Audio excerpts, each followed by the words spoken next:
मसीह यस्सु के अजीम और बाबरकत नाम में मेरी तरफ से आप तमाम दोस्तों साथियों को, सुनने और देखने वालों को बहुत बहुत सलाम। मसीह यस्सु का कलाम जो है वो हमेशा हमें ताज़गी, हमें बेहतरी, हमें तरक्की की तरफ ले जाता है। आजकल मैं कुछ बात करना चाहता हूँ फेसबुक पर मुख्तलिफ़ खादमीन का, मुख्तलिफ़ प्रॉफसीज़ पर मैसेजेस जो दिए जा रहे हैं और मुख्तलिफ़ अंदाज से बाइबल मुक़द्दस की अहमियत को कम करके अपने विज़न और रोया को ज़्यादा अहमियत दी जा रही, मैं उस पर बात करना चाहता हूँ। और यहाँ मैंने आज सुबह अपनी बाइबल स्टडी के दौरान ये पढ़ा, मत्ती रसूल की अंजील का 18वां बाब और उसकी 20वीं आयत। अगर आप सब भी मेरे साथ इस आयत को पढ़ेंगे तो आप भी बरकत पाएंगे। लिखा है, क्योंकि जहाँ 2 या 3 मेरे नाम पर इकट्ठे हैं वहाँ मैं उनके दरमियान में हूँ। देखिए, ये कलाम मुक़द्दस की वो बातें हैं जो मेरे और आपके ईमान को जला बख्शती हैं, ताज़गी देती हैं, हमारे ईमान को आगे बढ़ाती हैं। और एक मौसूफ़ का मैसेज मैं सुन रहा था फेसबुक पर, और फिर वो यूट्यूब पर भी हैं और बड़े अच्छे हैं, पढ़े लिखे खादम हैं, मैं उनकी इज़्ज़त करता हूँ, एहतराम करता हूँ। लेकिन वो बता रहे थे कि खुदा का रूह फ़लाँ खादम के साथ काम नहीं करता, अगर इस तरह का माहौल ना हो तो खुदा का रूह काम नहीं करता, बात नहीं करता, खुदा बात नहीं करता। वो बता रहे थे कि खुदा बात ही नहीं करता अगर ऐसा माहौल ना हो। यानी माहौल को वो जुम्बश का नाम दे रहे थे ना, कि एक ख़ास किस्म का माहौल बना दिया गया है जिसमें सब लोग आंखें बंद करते हैं और वहाँ पीछे एक गिटार वाले गिटार का साज हल्का सा बजाते हैं और एक कोई और साज बजा रहे होते हैं और एक धीमी आवाज़ आ रही होती है और सब लोग बार बार नारे मार रहे होते हैं। और जहाँ पादरी साहब हैं वो कभी उस तरफ जाते हैं, कभी उस तरफ जाते हैं, कभी टांग उठाकर, कभी टांग पटक कर बात करते हैं और एक जुम्बश का माहौल बन जाता है। और वहाँ क्या वो उनका कहना था, जो या मैं समझा, क्योंकि मैं इतना ज़्यादा अक्लमंद भी नहीं हूँ, वो तो मुझसे ज़्यादा अक्लमंद हैं, वो कह रहे थे कि ये जुम्बश हो रही है यहाँ पे, और इस तरह का जुम्बश का जो माहौल होता है वहाँ खुदा बात करता है। तो ये मत्ती रसूल की अंजील का 18वां बाब और उसकी 20वीं आयत क्या कहती है? क्या कोई माहौल क्रिएट किया जाता है कि जहाँ खुदा बात करता है? पहली बात तो खुदा ने कलाम मुक़द्दस में बेतहाशा बात की है और मैं ईमान रखता हूँ वो आज भी जो बात करना चाहता है हमसे करता है। लेकिन क्या ये साहब जो बातें कर रहे हैं ये बातें बाइबल मुक़द्दस से प्रूव हैं? क्या ये नज़रिया बाइबल मुक़द्दस में से प्रूव है? हालांकि वो बार बार बाइबल को इस तरह से उठा रहे थे कि जैसे तीसरी क्लास की किताब है और उसे पटक रहे थे, रख रहे थे, खोल रहे थे और बता रहे थे कि मैं इसमें से बात कर रहा हूँ। लेकिन वो इसमें से बात नहीं कर रहे थे।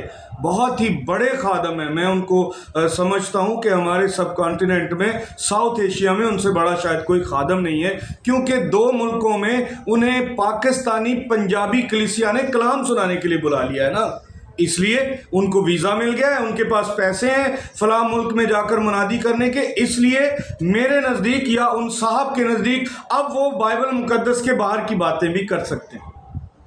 आप कभी हाजी अली दरगाह पर चले जाएं, हिंदुस्तान में है। अगर आपने वजद देखना है, अगर आपने तसव्वुफ देखना है तो आप शाह अकीक पर चले जाएं। आप भूल जाएंगे कि ये कौन सी जुम्बश आप बना रहे हैं। ये कोई जुम्बश आपके पास नहीं है। 50, 6 या 60, 70, 80 या 200 औरतों को जमा करके, आजकल हमारी बातों में, माफ़ कीजिएगा मैं औरतों के ख़िलाफ़ नहीं हूँ, लेकिन औरतें ही तो हमारी इबादत का खासा हैं। उनको जमा करके आंखें बंद करा के ख़ास किस्म के साज बजा के नारे लगा के अगर ये जुम्बश है तो ये हाजी अली दरगाह पर लाखों लोग कर रहे हैं। यूट्यूब पर देख ले, आपको कहीं जाने की ज़रूरत नहीं। आप शाह की देख लें, आप और भी बड़े बड़े दरबार, क्योंकि कुछ लोग दरबारों का नाम लेने से भी ना खुश नहीं होते, इसलिए मैं ज़्यादा नाम नहीं ले रहा। ये जुम्बश जो है वहाँ ज़्यादा है आपसे। ये जो आप जुम्बश का स्टेटस बना रहे हैं और बाइबल मुक़द्दस को एक तरह से पसे पुश्त डाल रहे हैं, जो ये कह रही है कि जहाँ 2 या 3 मेरे नाम से जमा होते हैं, मैं, खुदा कहता है, उनके बीच हूँ। ईमान से, सच्चाई से, चाहे वो उछल कूद ना कर रहे हों। भाइयों बहनों, ये क्या उछल कूद जुम्बश है? क्या नाचना जुम्बश है? کیا ایک خاص قسم کا ماحول بنا کر، کیا آپ کو پتہ نہیں ہے کہ نائٹ کلبوں میں کیسا ماحول ہوتا ہے؟ ساز ہوتے ہیں، لوگ تھرک رہے ہوتے ہیں، دھنک رہے ہوتے ہیں، ہلکی میوزک ہوتی ہے، وہاں تھوڑا سا ایک اضافہ کر دیا جاتا ہے کہ وہاں لائٹ بھی آف کر دی جاتی ہے، فرق تو یہی رہ جاتا ہے۔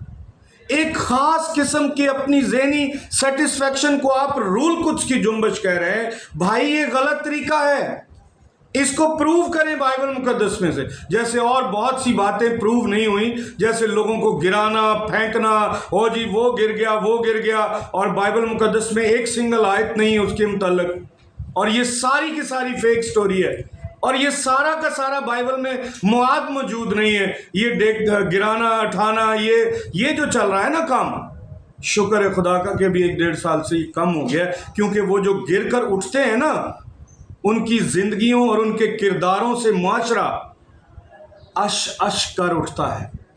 اس لیے لوگ کہتے ہیں یہ تو گرا تھا، یہ تو گری تھی اور پھر اٹھی تھی، پھر کیا ہو گیا؟ پھر تو اور زیادہ تباہی ہو گئی روحانی طور پر۔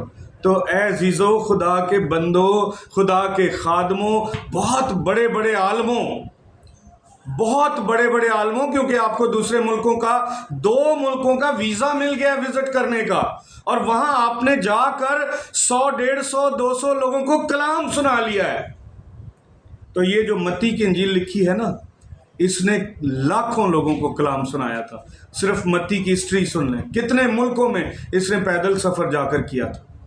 اس کی بات زیادہ اہم ہے، اس لیے کہ اس نے یسوع مسیح کے خاص پیرے میں یہ بتایا ہے کہ وہ ہر ایک سے محبت کرتا ہے، جو اس سے دلی لگاؤ رکھتا ہے، جو صحیح درست توبہ کرتا ہے، جو پیسوں کے لیے خدمت نہیں کرتا، روپے پیسے کے لیے، اچھے گھر کے لیے، کہ یکدم ہمارے پاس لاکھوں کا گھر آ جاتا ہے اور وہ گھر کہتے ہیں کہ یہ ساری برکت ہے، پہلے میں اتنے سال کرائے پہ تھا، اب یہ لاکھوں روپے کا یہ جو گھر آ گیا یہ برکت ہے۔ بھائی یہ اس بندے کی مرہون منت ہے جسے آپ نے پاپا جانی بنایا ہے، ابا جی بنایا ہے، یہ اس کی مرہون منت ہے، یا اس کے آس پاس رہنے والے لوگوں کے ڈالرز اور پاؤنڈ کا کمال ہے؟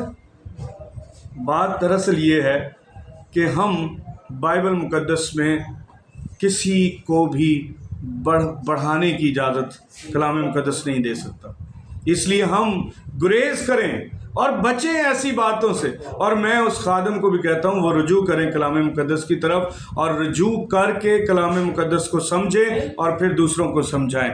Thank you, God bless you.